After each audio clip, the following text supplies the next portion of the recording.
வணக்கம். தமிழ்நாட்டுல நகைக்கடன் சம்பந்தமா நீங்க பகிர்ந்துகிட்ட தகவல்களை பார்க்கும்போது ஒரே நேரத்துல பல விஷயங்கள் நடக்குது. ஆமா. ஒரு பக்கம் அரசியல் வாக்குறுதிகள். இன்னொரு பக்கம் ரிசர்வ் வங்கியோட புதிய கட்டுப்பாடுகள். கரெக்ட். இது ரெண்டுக்கும் நடுவுல கூட்டுறவு வங்கிகளுக்குள்ளேயே சில சீர்திருத்தங்கள். இத நாம கொஞ்சம் விரிவாவே அலசி பார்க்கலாம். இதுல சுவாரஸ்யமான விஷயம் என்னன்னா, இந்த மூணு ஒன்னோட ஒன்னு எப்படி பிணைஞ்சிருக்குங்கிறது தான். மக்களின் தனிப்பட்ட நிதி முடிவுகளை இது எப்படி பாதிக்குதுன்னு பார்க்கலாம். சரி, அப்போ ஒவ்வொன்றா பிரிச்சு பார்ப்போம். முதல்ல எல்லார் கவனத்தையும் இருக்கிற அந்த 2026 தேர்தல் வாக்குறுதி எதிர்பார்ப்புகள்ல இருந்து ஆரம்பிக்கலாமா? ஓ, நிச்சயமா. அதுதான் இப்போதைய ஹாட் டாபிக். 2026 சட்டமன்ற தேர்தலை மனசுல வச்சு மக்கள் இப்போதே கூட்டுறவு வங்கிகள்ல நகைகளை அடகு வைக்கிறத ஆதாரம் சொல்லுது. ஆமா. போன முறை மாதிரி இந்த முறையும் கடன் தள்ளுபடி ஆகணும்னு ஒரு பெரிய எதிர்பார்ப்பு இருக்கு இல்லையா?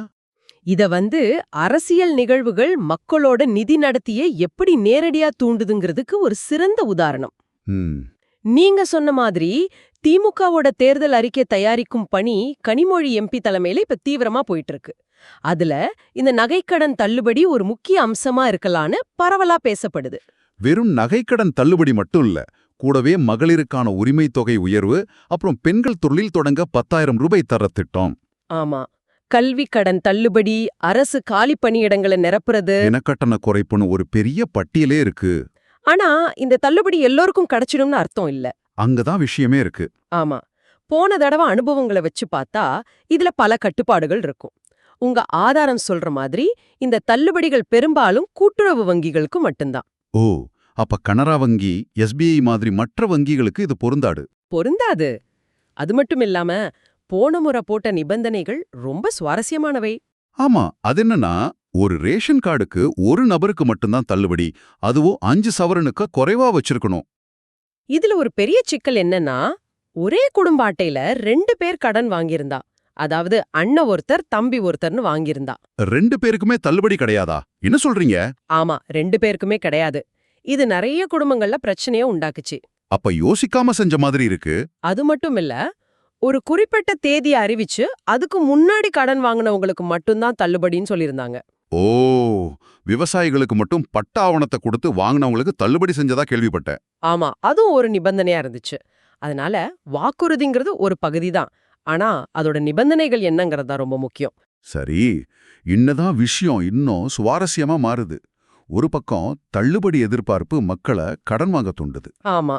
ஆனா மறுபக்கம் இந்திய ரிசர்வ் வங்கி, அதாவது ஆர்பிஐ, வங்கிகளை ரொம்ப எச்சரிக்கையா இருக்க சொல்லுது. கரெக்ட். அந்த புள்ளி விவரங்களை பார்த்தா கொஞ்சம் ஆச்சரியமா தான் இருக்கு. 2024 ஏப்ரல்ல 1.10 லட்சம் கோடியா இருந்த நகைக்கடன் அதே வருஷம் அக்டோபர்ல 3.37 லட்சம் கோடியா உயர்ந்திருக்கு. இதுல 40லிருந்து 45% வரைக்கும் கடன் வாங்கினவங்க 31லிருந்து 40 வயசுக்குள்ள இருக்கிறவங்க. இது ஒரு முக்கியமான கேள்வியை எழுப்புது. ரிசர்வ் வங்கி ஏன் இவ்வளவு கவலைப்படுது? காரணம் தங்கத்தோட விலையில வர ஏற்ற இறக்கம். அதாவது கோல்ட் பிரைஸ் ஃபிளக்சுவேஷன். அதேதான். திடீர்னு தங்கத்தோட விலை குறைஞ்சிட்டா வாங்கின கடனை விட அடகு வச்ச நகையோட மதிப்பு குறைஞ்சிடும். அப்போ என்னாகும்? அப்போ மக்கள் கடனை திருப்பி கட்ட ஆர்வம் காட்ட மாட்டாங்க. நகைய அப்படியே வங்கியில விட்டுடலாம்னு நினைப்பாங்க. இது வங்கிகளுக்கு பெரிய நஷ்டத்தை ஏற்படுத்தும். அப்போ வங்கிகளை பாதுகாத்துக்க என்ன செய்யுது? உங்க ஆதாரம் சொல்ற மாதிரி கடன் கொடுக்கிற முறையில மாற்றம் வரப்போகுதா? ஆமா, நிச்சயமா. இப்போ ஒரு நகையோட மதிப்புல 70லிருந்து 72% வரைக்கும் கடன் கொடுக்கறாங்க. ஆமா.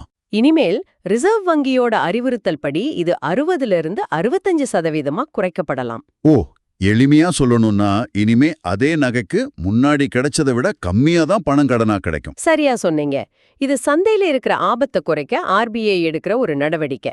ஆக அரசியல் ஒரு பக்கம், வங்கி விதிகள் மறுபக்கம். இப்போ நாம 3வது கோணத்துக்கு வருவோம். கூட்டுறவு வங்கிகள். ஆமா, இந்த நகைக்கடன்கள் அதிகமா புழுங்குற கூட்டுறவு வங்கிகளுக்குள்ளேயே ஒரு சுத்திகரிப்பு நடவடிக்கை நடக்குதுன்னு உங்க ஆதாரம் சொல்லுது. தமிழ்நாட்டுல 4473 தொடக்க வேளாண்மை கூட்டுறவு சங்கங்கள் இருக்கு. ஆனா சில இடங்கள்ல முறைகேடுகள் நடக்குதுன்னு புகார்கள் வந்திருக்கு. என்ன மாதிரி முறைகேடுகள்? தங்களுக்கு வேண்டியவங்களுக்கு முன்னுரிமை கொடுத்த கடன் தருது, சேமிப்பு தொகையை தவறா பயன்படுத்துறது, வட்டி கணக்குல தப்பு பண்றது, இந்த மாதிரி. இதுல முக்கிய பிரச்சனை நம்பிக்கை தான். அரசு திட்டங்களையும் பொதுமக்களோட பணத்தையும் கையாளுகிற அந்த நிறுவனங்கள் மேல மக்களுக்கு நம்பிக்கை இருக்கணும். அதுதானே முக்கியம். இத சரி செய்யதான் கூட்டுறவு சங்கங்களின் பதிவாளர் நந்தகுமார் ஒரு முக்கியமான உத்தரவு போட்டிருக்காரு. அந்த உத்தரவு ஒரே கிளையிலையோ அல்லது ஒரே பதவியிலையோ 3 வருஷத்துக்கு மேல வேலை பார்க்குற ஊழியர்களை இடமாற்றம் செய்யணுங்கிறது தானே? அதேதான். இது வெறும் நிர்வாக ரீதியான இடமாற்றம் இல்ல. இதுக்குள்ள ஒரு பெரிய நோக்கம் இருக்கு. என்ன நோக்கம்? உள்ளூர்ல உருவாகிற அந்த தவறான தொடர்புகளை, அந்த லோக்கல் நெக்ஸஸ உடைக்கிறது தான். இது கடன் கொடுக்கிற முறைகள்ல பாரபட்சம் இல்லாம பாத்துக்கும். அப்போ இது கூட்டுறவு வங்கிகளை நம்பி போற உங்கள போன்ற மக்களுக்கு ஒரு நேர்மையான சேவை கிடைக்கணுங்கிறத உறுதி செய்ய எடுக்கப்பட்ட ஒரு முயற்சி. கரெக்ட். இது ஒரு விதத்துல அந்த அமைப்பை வலுப்படுத்தும். அப்படியானா இது எல்லாத்திலிருந்தும் நாம என்ன புரிஞ்சுக்கிறது? ஒரு பக்கம் கடன் தள்ளுபடிங்கிற அரசியல் கவர்ச்சி, மறுபக்கம் ரிசர்வ் வங்கியோட கடுமையான நிதி விதிகள், நடுவுல இந்த அமைப்பையே சீரமைக்கிற நடவடிக்கைகள். இது ஒரு இழுபறி நிலைதான். அரசியல் காரணங்கள் மக்களை கடன் வாங்க ஊக்குவிக்குது. அதே சமயம் நிதி கட்டுப்பாட்டாளர்கள் அந்த ஆபத்தை குறைக்க முயற்சி பண்றாங்க. இந்த அழுத்தத்தை சமாளிக்க அந்த அமைப்பே தன்னைத்தானே சீர்திருத்திக்குது. இது உங்கள ஒரு விஷயத்தை சிந்திக்க வைக்குது இல்லையா? சொல்லுங்க. இந்த அமைப்புகள் மாறும்போது உண்மையான தீர்வுங்கிறது அப்பப்போ கொடுக்கிற கடன் தள்ளுபடியில இருக்கா?